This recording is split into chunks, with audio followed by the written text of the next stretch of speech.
My name is Remco Coerman and this is the next episode of the Coerman class.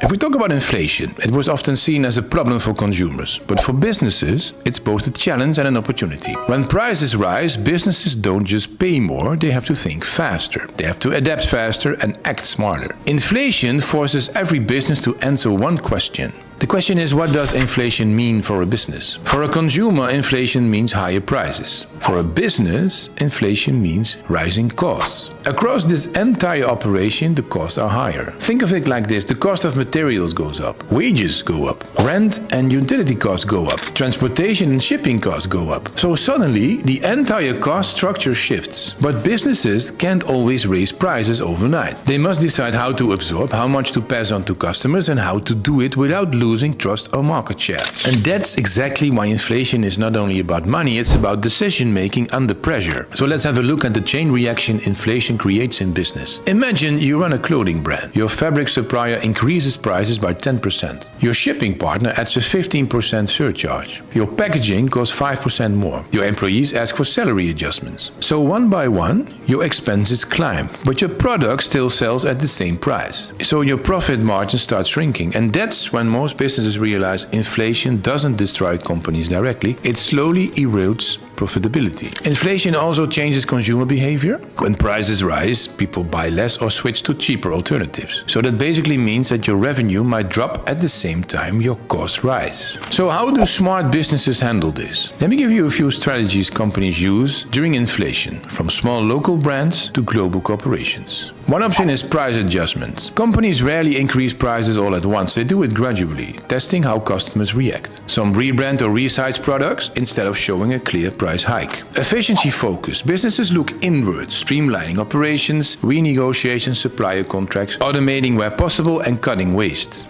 Many companies promote higher margin products during inflation. The goal is to sell more of what makes them the most profit. Cash flow management. Businesses that survive inflation are the ones that understand cash. They protect liquidity, meaning they keep enough cash available to handle volatility. Long-term contracts. Some lock in long-term deals with suppliers or clients. And they do this to stabilize prices and avoid short-term market shocks. The core idea is actually really simple. Inflation punishes those who stand still and rewards those who adapt quickly. While smaller businesses fight to survive inflation, large corporations often find ways to use it to their advantage. For example, it's a term called shrinkflation. Big brands quietly reduce the size of quantity of products while keeping the same price. So a chocolate bar that used to be 100 grams becomes 90 grams. Same price, higher margin. Consumers feel the same, but the numbers shift in the company's favor. There's another thing like dynamic pricing. You can see that airlines, hotels and ride-share apps using algorithms that change prices hourly based on demand and cost. A taxi is much higher in peak hours. That flexibility allows them to absorb inflation faster than fixed-price businesses. You can look at your brand strength. When inflation hits, people often stick with brands they trust, even at higher prices. So strong brands use that loyalty to maintain or even increase margins. Large corporations often use their own buildings, fleets or infrastructure. They have an asset advantage. So while others pay rising rent, they don't. That difference becomes a competitive edge. Inflation for them becomes a filter, separating the strong from the fragile. But here's an interesting truth. Inflation doesn't just raise prices, it reshuffles the game.